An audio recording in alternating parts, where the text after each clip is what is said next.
Good morning, everybody. It's Tuesday, March 24th, 2026. My name is Don Swanker. I'm gonna call the Jackson County Board of Supervisors meeting to order. To my left is Mike Stein. Good morning. To my right is Lynn Flegel. Bjorn from IT. Shelley stand in for the auditor today. We got Brittany in the back in the press box. And first up at 9 a.m. is we have a public hearing on proposed ordinance 322, the Egan House rezoning. So we'll go ahead and open the public hearing. Hello, how we doing? Good morning. How are you guys? Good morning. All right, you want to give a brief overview real quick? I can. On February 16th, 2026, the Jackson County Zoning Commission conducted a properly noticed public hearing on case ZC26-01, a request to rezone parcel ID 440236427061000 from A1 Agricultural District to C1 Highway Commercial District. The Zoning Commission unanimously recommended approval of the request, subjects to conditions pursuant to Iowa Code subsection 335.7. The conditional rezoning framework would limit the property to enclosed storage within the existing structure and one unattended accessory vending machine, with the conditions to run with the land. Staff recommended the conditions be agreed to in writing by the property owner prior to the board public hearing. The attached materials are provided for the board's consideration, and the memorandum of agreement and exhibit A will be signed and recorded along with the ordinance. I have not received any calls from residents up there or public concerning. I assume that the proper procedures were taken when, as far as neighbors and whatnot, and They were, and I received 5 calls, and once everything was explained, they had no objections. okay. I have not received any calls or emails or anything. I have not. Did we receive any in the courthouse on the? No.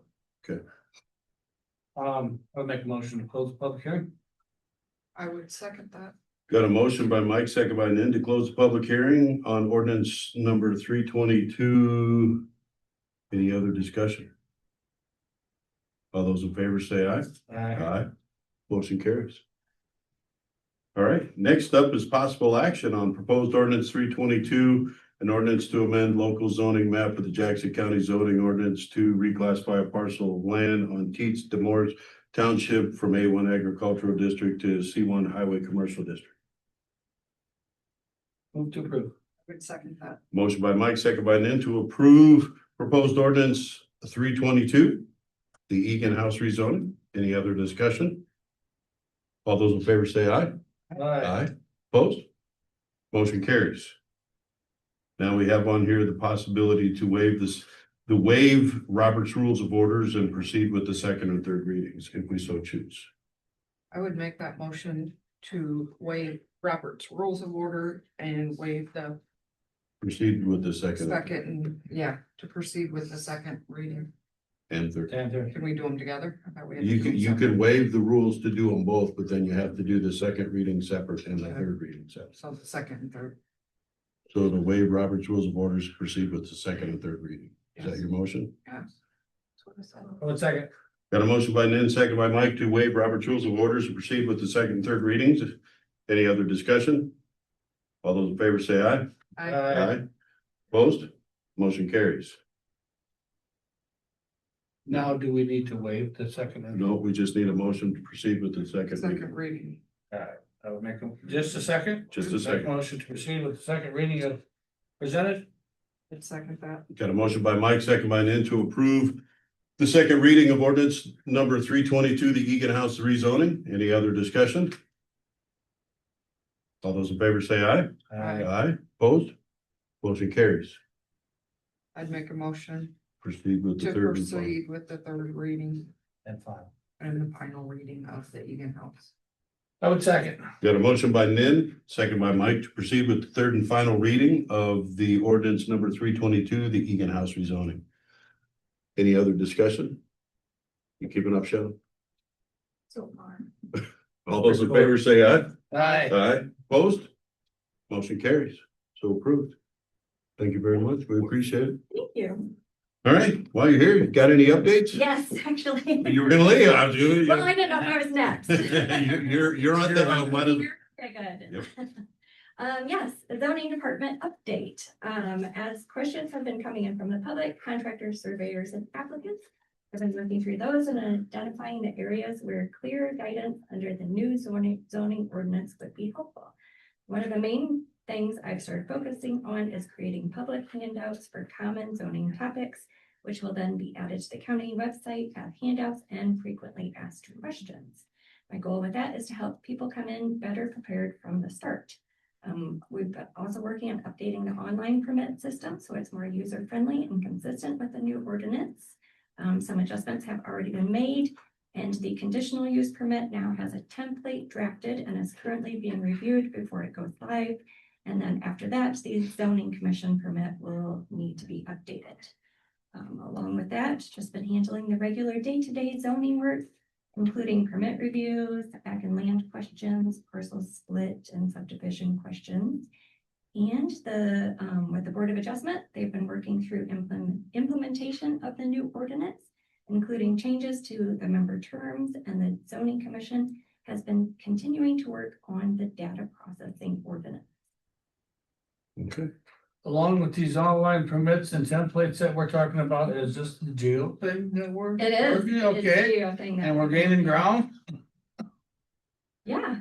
but we're looking at everybody here, so. Gotta look at the people that use permits. Yeah, Yeah. that's what I am. We had a meeting with Stacia, the February meeting. She was gonna send updates for the March meeting. But the regular online, just the zoning permit seems to be working. There's a few updates, of course. We don't know what needs to be updated until we run into a situation. Okay. So public health is in on this, I assume? Mhm. Okay. We're working on trying to make it work. Okay, We appreciate it. well, yeah, again, we talked about it, that if we're paying for something, we expect it to work, and hopefully it works out. All right, thank you very much, we appreciate it. Thank you. Good day. Have a good day. Next up is visitors and citizens. Is there anybody here or online that wish to address the board today?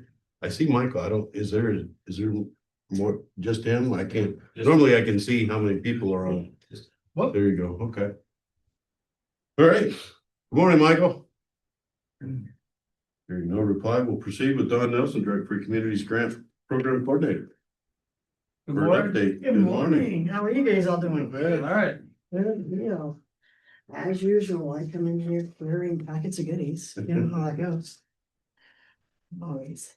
Always. Here we go. Thank Here you. we go. You're welcome, sir. So I am Don Nelson, and here give you an update on the Jackson County Prevention Coalition and things that we're doing along there. For us, a lot of things are all the action plans. So what I'm hitting on here to start with, all in one way or another, falls under the action plan in different categories. So the first one I'd like to talk about is compliance checks, and I've had 2 canceled that I've tried to put together, but currently I have 2 male and 2 female students willing to do these. It's just finding the dates. So it's a work in progress always. Last check was 100% compliance, and prior to that was 87 to 88 from what I look back at and combined. So hopefully we're gonna keep that in positive mode. There's been 2 TIPS trainings, which falls under our responsible beverage training, responsible beverage seller training. And they've already done 2 with 11 and 15 attendees each. And she has another one scheduled for April. And these are all recertification at this point, nothing, we haven't gotten done the compliance checks to have any problems. So everything is all recertification, which is a really good thing. And the coalition purchased another updated ID scanner, and several events have already registered. They had 2. This makes a 3rd one, and it scans the IDs real quickly as they're trying to get them through the entrances. So they've already have those being reserved and checked out. The first thing I handed to you was a pie chart, and it's just for information. Thought maybe you guys would just like to see the pie chart and the number of businesses and types of alcohol licenses in the county as of January 26th. So it just kind of breaks it down. There's the next pages are the lists of who has those types of licenses. And it's just an informational thing. I thought maybe it'd be interesting to you. And if you want to know what those types of licenses are, the description or under is the last page for you to kind of take a look at. It's just kind of interesting that I thought it was fun to see, you know, what, how does that break down and what's goes on throughout the county and what we have. Next group that they have is emerging trends, and the medication take back is the big priority on that one right now. Currently, there's 8 med boxes in the county, 2 at pharmacies and the rest are at PDs. There was a medication take back event in October sponsored by DEA, and they collected 144 pounds of medication. And the next event is going to be this coming month in April. We're doing another one, and the Sheriff's Department takes care of doing that. And the coalition has several lock boxes on hand, and coalition members have discussed getting some of these into the school nurses' hands. So they have leftover medication at the end of the year, you know, getting them into the lock boxes and then proper disposal when they need to. Marijuana and tobacco vaping work group. More products have been seen around. 2 stores in the county have been purchased by out-of-state companies and carrying the paraphernalia as well as the vape products for tobacco, THC, and Delta 8 gummies. So that's kind of becoming a concern. And with the president signing the order, he's changing the marijuana to a Schedule 3, which makes it more accessible. And from a prevention standpoint, it's going to make it a little harder because it is more accessible. And so those are things looking at, trying to figure out how we're going to address that. SAD Group in Bellevue is hosting what's called More Than a Moment. And this is a really cool thing, I think, that they have come up with, putting the schools against each other. It's a media campaign. They're going to come up with prevention PSAs, and they're going to buy video, by radio, or poster. So it could be billboards. And then different classes, different age groups, different schools, and all competing together. So that's pretty neat thing to get everybody involved, to get the students really rolling out. It goes from 6th grade up. And they have put it out there now, starting in March. They're giving them all of April to work on, has to be submitted in the end of April. In the beginning of May, they will be the judging. And there's 3 people on the judging panel that's going to judge that. And then we'll use the winners. So whether we can get another billboard up again, the radio, you know, Drive-In runs little video PSAs, so we'll be able to utilize their work. So I think that's pretty good. So are we talking about all the schools in Jackson County? Yep. Or- yeah. Well, those that are participating, not all schools participating. Okay. PRI is Prime for Life. So initiative that has come through is, instead of suspending students that get caught with substances and, you know, sending them home and they're doing nothing, they are coming up with this PRI 420, which is called Prime for Life. And a J.C. Pember member and ASAC employee works with the schools, and it's an alternative to that suspension where the students go in and they're held at the community college and spends the day in class with her, and it's all about substance use and prevention. The next thing that I brought to you is, last time I came, I brought you the core measure survey that showed what the numbers were in the results of students in Jackson County. This DFC puts out, and it is a cumulative over the inception. So since 2018, and it shows the work that coalition has been doing and the community's been doing and everything towards prevention, and what those numbers have done as far as students' answers on the core measures. So the first one was alcohol, and I done circled those that, I mean, there's some pretty hefty drops there, especially in high school in 2018 was 32% that yes or no, have you used alcohol? It's down to 7, so that's really a good number. And the next 3, you want the numbers to go up because there's students that said a moderate or great risk, and the questions on the left. And there's the increase there. There is a little bit at the bottom, the concern, perception of risk. We talked about that last time, you know, how the middle school number was lower, but the high schooler that was was a higher number. They didn't think it was any problem. So that's still something that's being looked at, and where would focus there. Second one was tobacco use, and that went from 8% down to 1%. And same thing, perception of peer disapproval, those numbers are going up. So all the stuff they're doing in schools is working. You know, they're seeing that, they're realizing and hearing. So all these numbers, I think, reflect very good things. Again, the perception of risk when they get to high school, that number drops. Marijuana was the biggie. I was really happy with that number over the years, as you can see with the double circles. New and green. You got some color going on. And the perception of risk in the middle school went up by 9%. And so that's huge. And even the perception of risk in high school still stayed up. That's the only one that it's the only one of the 4 that the perception of risk went up. So that's a good thing. And the last one is use of prescription drugs not prescribed to you.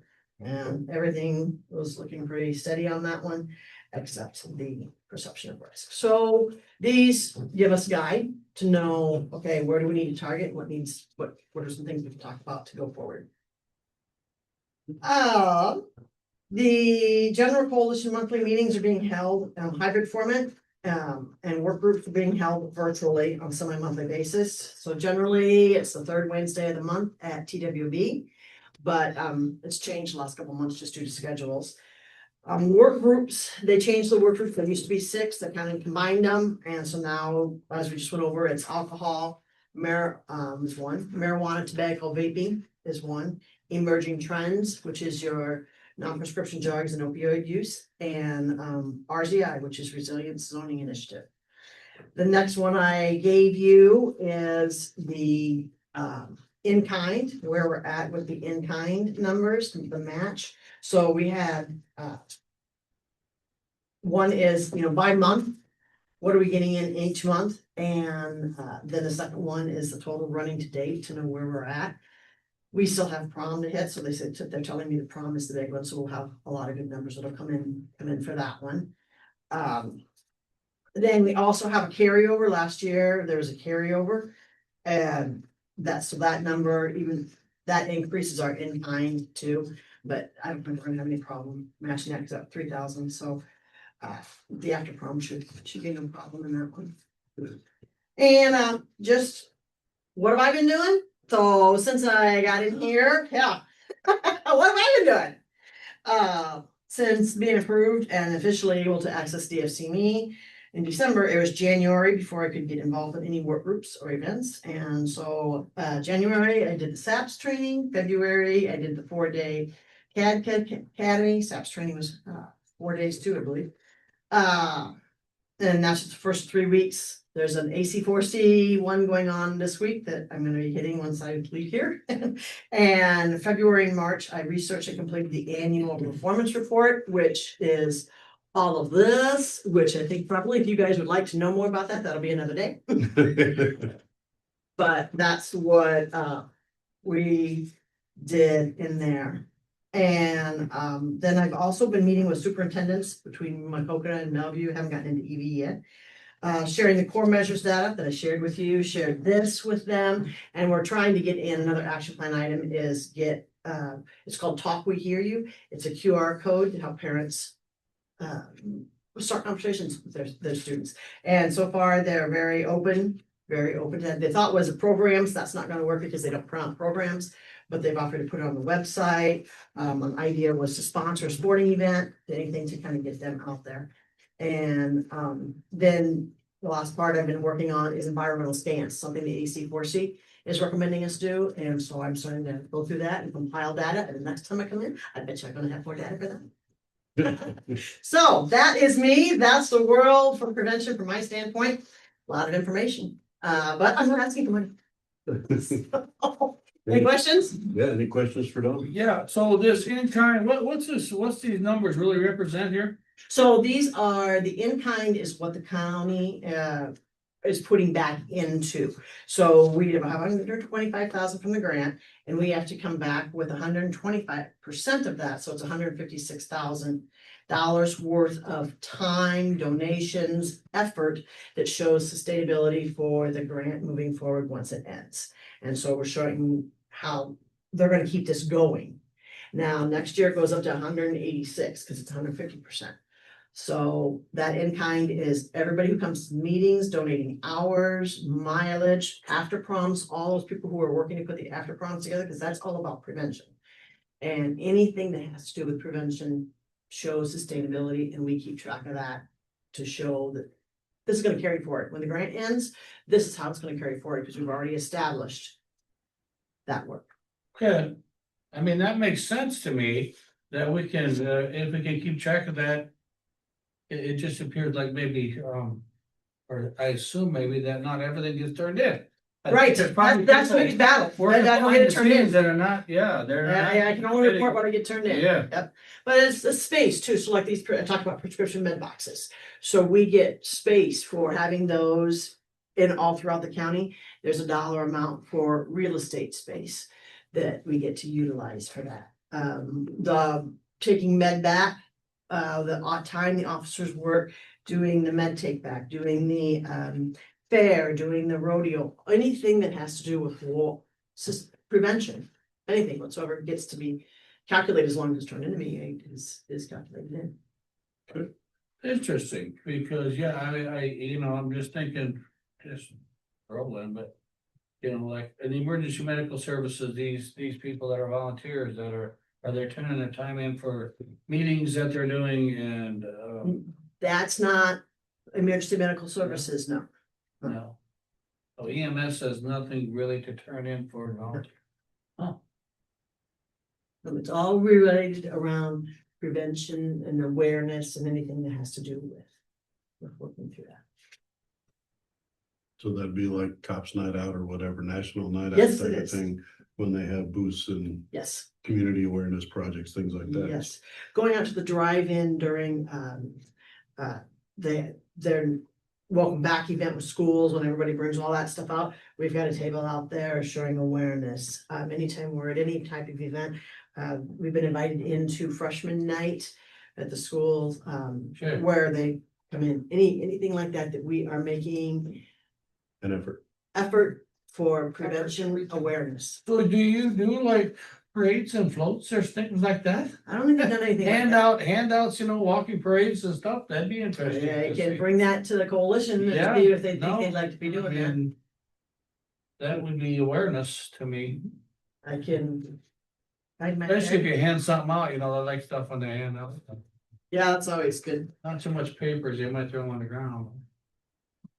James. Any other questions for Dawn?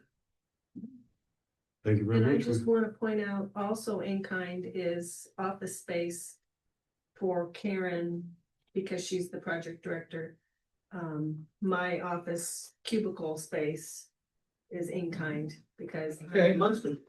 I believe that number is $450 a month. Okay. Yeah, Yeah. yeah. Cool. Yeah. Thanks very much. Appreciate Appreciate it. it. You bet, you're very welcome. I'll be back. Is that a promise or a threat? I don't know. We'll see. Decide. See ya. Thank you. Go on. Next up, we have Jaden Shackle with the Jackson County Engineers Office. Good morning. Good morning. Good morning. First thing only thing on our agenda is an entrance permit for Joe Heinrich. It is on 69th Street. It's an existing driveway that's been there forever. It's been unpermitted, but they're just looking for a E911 address. So we did our checks. It does not have a culvert, nor does it require one. Has sufficient sight distance approaching from the northeast. From the southwest, it has 180 feet of sight distance, but that 180 feet is from the intersection with the Caves Road. So, he's going 55 miles an hour as they're turning off the Caves Road onto 69th Street. So with all that, I guess I should step back. This is in South Fork Township, section 10. Everything checks out from our end, so we recommend approval. Make a motion to approve. Have a second. Got a motion by Nen, second by Mike to approve the entrance permit for Joe Heinrich on South Fork Township, section 10 on 69th Street, a residential entrance. Any other discussion? All those in favor say aye. Aye. Opposed? Motion carries. An update on Channelworth, they finished all the pile last week, pile driving for the North Pier. And actually poured the concrete footing for that pier yesterday. So, after that cures, they'll be setting up forms and rebar cage for the actual column of the pier. And continue on with pier construction, so. Yeah, the first concrete has been poured as of yesterday for the substructure. And our Z15 bridge will be starting around mid-April. I've been working with Todd Kinney in Dubuque County to borrow their, we call them variable message boards. So like you see them on DOT highways where road closure beginning on such and such date. I just figured with that being a paved route and seeing 700 cars a day, that might be beneficial to at least have out there a couple of weeks in advance of construction, just that way the frequent users of that road are aware. And we'll put it on our Facebook page and road notification and such, but maybe not everybody that uses that road gets those. So just an effort to give as much notice as possible on that. So I'm hoping to have a pre-con next week on that project. So Cool. Sounds and good. so construction is really starting to ramp up here, and sometime in June, our concrete overlay will be starting. So Good, Getting busy. sounds good. Yeah. Yeah. Reclaiming will start like May timeframe, maybe April. Yeah, depending on how the weather looks, if it wasn't for that blizzard last week, we probably would have been starting here in the very near future, but I just kind of waiting to see. I know the frost is out of the gravel roads, and honestly, for the most part, they're holding up It looked fairly like well. pretty good shape. So far, we haven't got one complaint, or at least I haven't got a complaint. That's gotta be a record. Yeah, and I worry that once farmers start wanting to put anhydrous and it gets closer to plant season, them heavy loads, if they start Yeah. bumping the roads or not, Yeah. but as of right now, they're knock on wood, it's been pretty stable. No, yeah, what I've been driving, they seem pretty good, they're pretty solid, they seem like, and I assume after this last snow that things got pushed to the side a little bit, but we're bringing that back in. Yeah, I seen a motor grader go past my house this morning, I think before the shop was open, so. Yeah, we told the grader guys to, with that snowfall last week, even though it was a lot, just not try to wing that off Yeah. a bit there. And I know it was freezing temperatures there for a day and a half after that snowfall, but it was an effort to try to save that rock, because obviously we got to the low 80s by Saturday, Mhm. so that snow's now gone. But Yeah. yeah, trying to save our rock. It's quite a transition from Monday to Friday. Dead of winter to middle summer in a week. Exactly. Anything else for Jade? Thank you very much, sir. Appreciate it. No problem. Good day. Next up, we got Shelley standing in as Lisa for the auditors. Okay, the first thing that I have is the approval for the minutes from the March 17, 2026 meeting, board meeting. As written by Auditor Smith and authorized publication in the official newspapers. So move. I'll second that. Got a motion by Mike, second by Nan to approve the March 17, 2026 meeting as written by Auditor Smith and authorized publication in the official newspapers. Any other discussion? All those in favor say aye. Aye. Aye. Opposed? Motion carries. The last thing that I have is claims, approval for the claims. Approve and authorize the auditor's office to issue warrants and the publication of the claims listing in the amount of $240,932.84. So moved. I would second. Got a motion by Nan, second by Mike to approve the auditor's office to issue warrants and the publication of the claims listing in the amount of $240,932.84. Any other discussion? Note the big expense in there was just under $100,000 for a squad car. So, and refitting. So that was the big item in this one. And they do have, Karen told me this morning, they do have both vehicles. They did not get the invoice for the second vehicle. Okay. Any other discussion? All those in favor say aye. Aye. Opposed? Motion carries. Moving on, boards and commissions.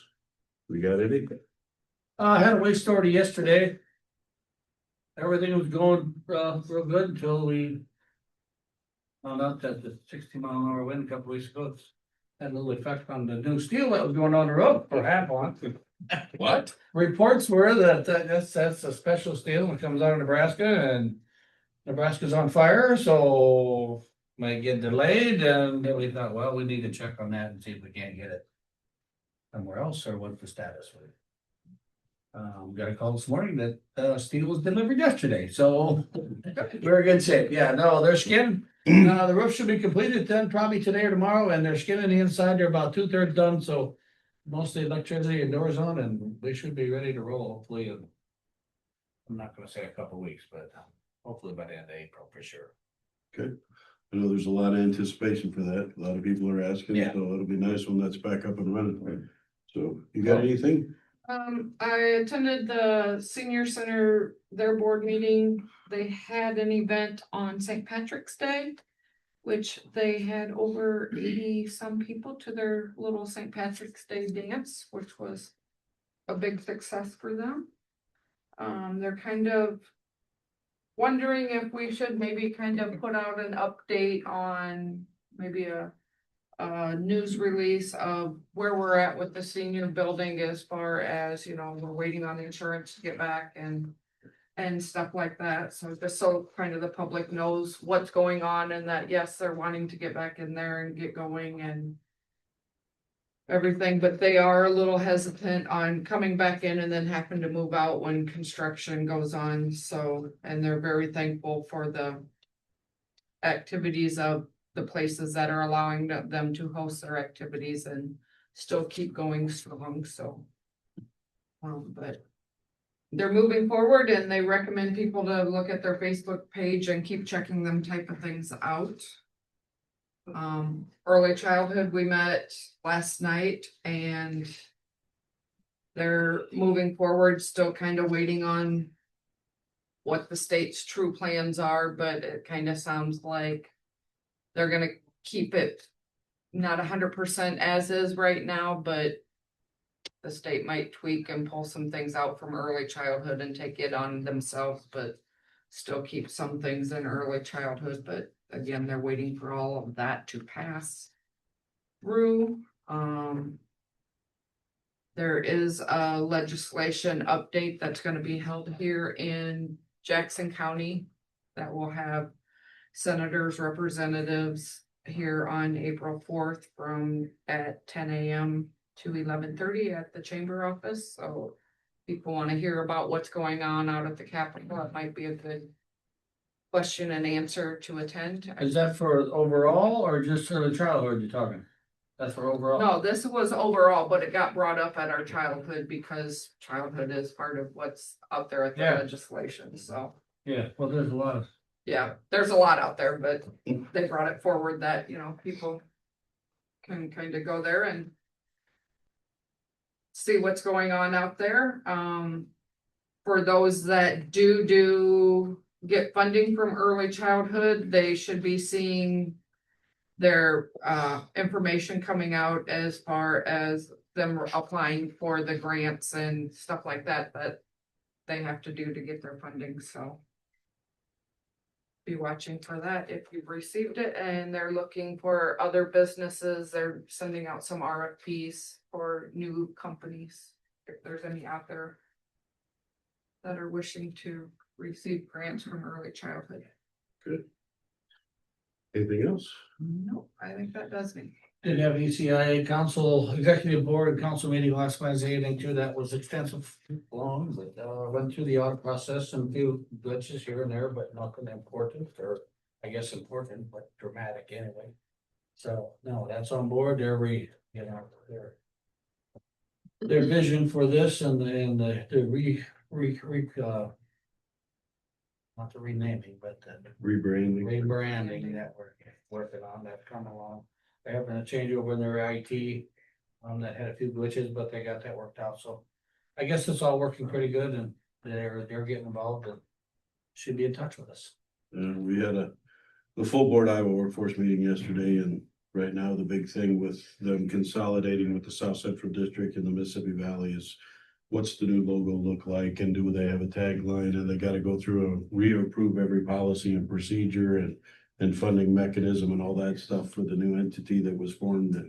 And they passed several of it yesterday in the meeting, and today it goes to the CLEO meeting to get its final blessing and things like that. But it's just one of those tedious processes they gotta go through get done, so. Anything else for the good of the meeting today? No further business, I make a motion, we adjourn. I'll second that. Motion by Mike, second by Nan to adjourn. Any other discussion? All those in favor say aye. Aye. Motion carries. Have a great day, everybody.